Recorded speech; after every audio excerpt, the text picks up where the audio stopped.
नमस्कार, हिंदुस्तान 24 देख रहे हैं आप और मैं हूं आपके साथ विपिन चौधरी।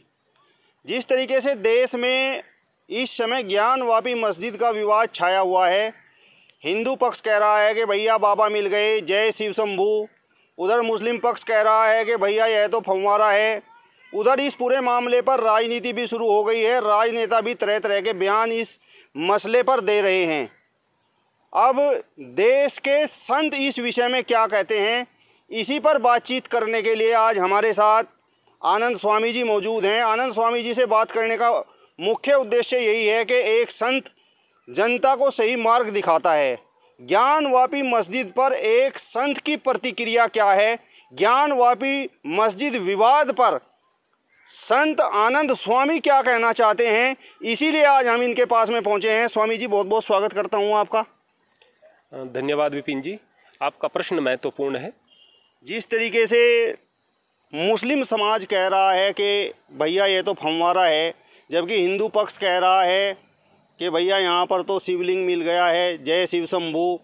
तरह तरह की बयानबाजी नेता भी कर रहे हैं, तो एक संत क्या कहता है? सबसे पहले तो प्रियवर मैं एक बात कहना चाहूँगा कि इस देश में मुस्लिम आक्रांता आए, उन्होंने यहाँ पर बहुत सारे मंदिर तोड़वाए, इस बात में कोई शक नहीं है। लेकिन वर्तमान में हम जिस हिंदुस्तान में रह रहे हैं, जिस भारतवर्ष में रह रहे हैं, वहाँ पर हम किस प्रकार की ज़िंदगी जीना चाहते हैं, ये हमारे हाथ में है। अब यहाँ पर 30,000 से ज़्यादा मंदिरों को तोड़ा गया। अगर मान लिया बाबरी मस्जिद का मामला निपट गया था, अब अगर ज्ञानवापी सामने आ गया है, तो इस बात की क्या गारंटी है कि फिर यही मुद्दे चलते रहेंगे क्या? अगर यही मुद्दे चलते रहेंगे तो देश कहाँ पर जाएगा, हमें इस बात के बारे में सोचना पड़ेगा। अब अगर हम इस मस्जिद के विषय में बात करें या ये कहें कि यह मंदिर था पूर्व में, इसके विषय में बात करें, इस बात में कोई शक नहीं है कि यह मंदिर था और इसके बहुत सारे साक्ष्य हैं। लेकिन अब जब उस शिवलिंग को ही मान लिया गया है कि बाबा प्रकट हो गए, बाबा हो गए, अगर यह साबित हो गया कि यह फव्वारा है तो फिर हिंदू पक्ष को दावा छोड़ देना चाहिए। और अगर यह साबित हो जाता है कोर्ट के द्वारा कि यह शिवलिंग है, तो फिर मुस्लिम पक्ष को अपना दावा छोड़ देना चाहिए, क्योंकि अब आकर के उस स्ट्रक्चर पर बात टिक गई है। अब अगर बात यह होती कि वहाँ पर दीवारों के ऊपर जो हिंदू कलाकृति हैं या फिर दूसरे साक्ष्य मिल रहे हैं, तो फिर बात कुछ और होती। अब आकर के शिवलिंग पर टिक गई है। अब मैं केवल यह गुजारिश देश से करना चाहता हूँ, क्योंकि यह मुद्दा यहाँ पर ज्ञानवापी का सामने आ गया है, अब यह सोल्व होना चाहिए। अगर इसका सॉल्यूशन नहीं होगा तो देश के अंदर एक जख्म रहेगा। और मैं करबद्ध प्रार्थना यहाँ पर देशवासियों से करना चाहूँगा कि अब बस करो, अब बार बार इस तरह के मुद्दों को मत उठाओ। अगर इन्हीं मुद्दों को उठाते रहोगे तो इसका अंत भयानक होगा। राजनीति होती रहेंगी और राजनीति बहुत ज़्यादा गंदी होती चली जाएगी। मैं हिंदुओं से केवल यह बात कहना चाहूँगा कि आगे इतने मजबूत बनो कि आपके धर्म पर कोई उंगली न उठा सके, आपके कोई पूजा के जो स्थान है उनको न बदल सके। और मुस्लिमों से यह कहना चाहूँगा कि जो नीचे नीचे तुम लोग यहाँ पर देश को तोड़ने की बात करते हो और जब आप पर बन आती है तो फिर आप इंटॉलरेंस की बात करते हो, हिंदू इंटॉलरेंस कर रहा है, इस चीज से बाज आ जाओ। यहां पर जो दलित हिंदू के बीच में एक कीड़ा डाला है, यह आप लोगों ने डाला है। यहां पर ये चीजें इतनी ज्यादा गांव में नहीं देख रहे, लेकिन जो सोशल मीडिया पर और जगह जगह पर आप यहां पर हिंदू धर्म शास्त्रों को पढ़ करके और बार बार कह रहे हैं कि देखो यहां पर दलितों के साथ ये हुआ है, देखो बौद्धों के जो है मंदिर तोड़ दिए गए थे पुष्यमित्र शुंग के द्वारा, जबकि इसके कोई साक्ष्य नहीं है। और जो आप बात करते हैं आधारहीन है। यहां पर किसने तोड़ा था? अगर हम बात करें बमयान के अंदर बुद्ध की मूर्तियों को, म्यांमार के अंदर बौद्धों का और मुस्लिमों का झगड़ा क्यों हो गया था? यदि आप इतना बौद्धों के हमदर्द बन रहे हैं, इस देश के अंदर दोनों पक्ष की तरफ से जो ये राजनीति हो रही है, इस राजनीति से बाहर निकलें और देश का सौहार्द बनाने की कोशिश करें। ज्ञानवापी को कोर्ट पर छोड़ें। कोर्ट कहता है कि शिवलिंग है तो शिवलिंग है, और कोर्ट कहता है कि फव्वारा है तो फव्वारा है। औरंगजेब ने मस्जिदों को बनाया मंदिरों को तोड़कर। जिस प्रकार से आप अध्ययन करते रहते हैं, तो क्या ऐसा कोई हिंदू शासक भी है जिसने मस्जिद को तोड़कर मंदिर बनाया हो? इस देश के अंदर एक भी स्थान ऐसा नहीं है। शासक की तो बात छोड़ दीजिएगा, आज़ाद हिंदुस्तान के अंदर भी हम यह नहीं कहेंगे कि मस्जिद को तोड़ करके मंदिर बनाया गया। बाबरी मस्जिद का आप नाम लेंगे कि मस्जिद को शहीद कर दिया गया, बिल्कुल गलत कह रहे हैं आप। जो चीज़ पहले मंदिर थी उसको तोड़ दिया गया और उसको दोबारा यदि मंदिर बनाया जा रहा है उस स्थान पर, तो उसको उस कैटेगरी में नहीं रख सकते। औरंगजेब ने जब मंदिरों को तोड़ा था तो वहां पर कोई मुस्लिमों का दावा नहीं था, वहां पर मुस्लिमों का कोई हक नहीं बैठता था। उन्होंने तोड़ा और बार बार लिखा।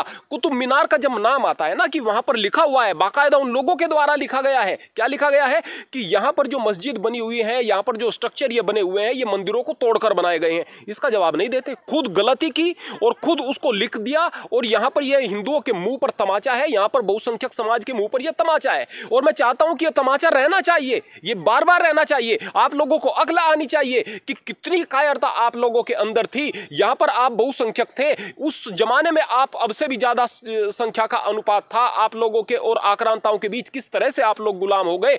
यदि यही चीजें आप लोगों के बीच में रहेंगी तो दोबारा फिर गुलामी के बीच आप चले जाएंगे। जातिवाद में बंटना, अपने अहंकार को प्रबल रखना, फिर आपका विनाश होगा। अगर हम बात करते हैं देश की, तो मैं पुनः कहूंगा जाति से बाहर निकले और प्रत्येक धर्म का व्यक्ति अपने धर्म में सुखी रहे, देश के बारे में सोचे, तो निश्चित रूप से देश तरक्की करेगा।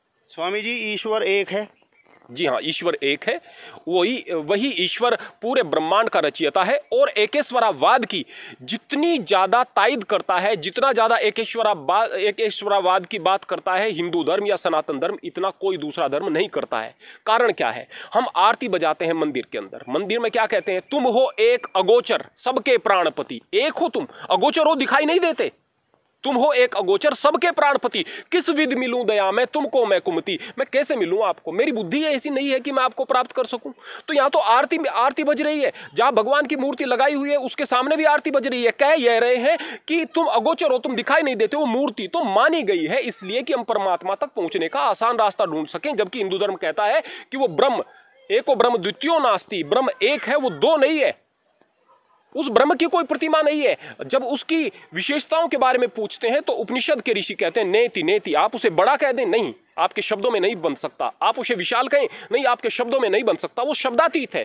यहां तक कि अगर हम दुनिया के बारे में बात करें, पूरी दुनिया के अंदर उस परमात्मा को परम पिता कहा गया है, लेकिन यहां पर हिंदू धर्म के अंदर उसे माता के रूप में भी देखा गया है। जब उसका रूप नहीं, जब उसका रंग नहीं, तो उसका लिंग भी नहीं है। उसका आकार नहीं तो उसका लिंग भी नहीं है। ये पुरुष सत्तात्मक जितने भी यहां पर संसार में धर्म रहे हैं, पुरुष सत्तात्मक रहे हैं। यहां कहते हैं त्वमेव माता च पिता, तुम ही माता हो, तुम ही पिता हो। उसे माता के रूप में भी देखा गया है हमारे धर्म के अंदर। यहां पर पूरे तरीके से एक ही ईश्वर की बात होती है। उसी ने हिंदू को बनाया है, उसी ने मुसलमान को बनाया है, उसी ने सिख को, उसी ने ईसाई को, सभी को उसने बनाया है। एक ही है। यानी ईश्वर ही गॉड है, ईश्वर ही अल्लाह है, ईश्वर ही वाहेगुरु है, और ईश्वर ही परमपिता परमात्मा है, ईश्वर ही राम है, ईश्वर ही शिव है। निश्चित रूप से वही ईश्वर है। उसके नाम अलग अलग ले लिए जाते हैं। दुनिया के अंदर अलग अलग तरह के लोग होते हैं। एक तो कट्टर लोग होंगे, उन्हें केवल अपनी ही बात सही लगेगी और अपनी बात को सही करने के लिए हम जैसे व्यक्ति यदि कोई ज्ञान की बात करते हैं तो उसे गाली देंगे, क्योंकि उनकी कट्टरता में वो बाधक होती है। दूसरे होंगे अंधविश्वासी और मूर्ख लोग। वो अंधविश्वास में फंसे रहेंगे, उनको सत्य का नहीं पता होगा। लेकिन यदि हम सत्य को जाने तो सत्य केवल यह है कि वह परमात्मा एक है, पूरी दुनिया का मालिक है, पूरी दुनिया का खालिक है, पूरी दुनिया का बनाने वाला है। उस परम पिता पर ही हमें यकीन करना है। और जो धर्म को मानने वाला सच्चा साधु होगा या सच्चा इंसान होगा, वो मुसलमान का विरोध कर सकता है, मुसलमान है तो हिंदू का विरोध कर सकता है, किसी बात को, तथ्य को लेकर आपस में लड़ सकता है। लेकिन यदि एक सच्चा व्यक्ति, सच्चा भक्त मस्जिद के आगे से गुजरेगा तो उसका सर झुकेगा। और एक सच्चा मुसलमान अगर मंदिर के आगे से गुजरे तो उसका सर झुकना चाहिए, हालांकि झुकता नहीं है। कहते हैं कि खुदा के अलावा किसी के सामने नहीं झुकना हमें। अरे वो खुदा का गरी तो है भाई, खुदा का गरी है। यदि हम इस बात को जब तक नहीं सोचेंगे तब तक हम धर्म की गहराई तक नहीं जा सकते हैं। स्वामी जी, जब ईश्वर एक है तो इस पूरी दुनिया में कहीं पर हिंदू हैं, कहीं पर मुस्लिम हैं, कहीं पर सिख हैं, कहीं पर ईसाई हैं। जब ईश्वर एक है तो दुनिया में निवास करने वाले लोग एक क्यों नहीं हैं? क्यों मंदिर मस्जिद में तोड़ फोड़ है? ये इसलिए होता है प्रियवर, दुनिया में जो भी दुख है संसार में वो अज्ञान की वजह से है। व्यक्ति, हम इसको इस प्रकार से कह सकते हैं कि दुनिया के अंदर वो व्यक्ति भी हैं जो मछलियों को आटा खिलाते हैं कि इनका भला हो जाएगा, दया करते हैं, प्रेम से उनको देखते हैं, और कांटा फेंककर उनको पकड़ने वाले भी हैं, उनको काटते भी हैं, उनको काटते हुए उन पर दया नहीं आ रही। तो ये मनुष्य के स्वभाव हैं, अलग अलग स्वभाव हैं। तो अलग अलग स्वभाव के कारण ही लोगों ने अपने अलग अलग खुदा बना लिए हैं, अलग अलग परमेश्वर बना लिए हैं।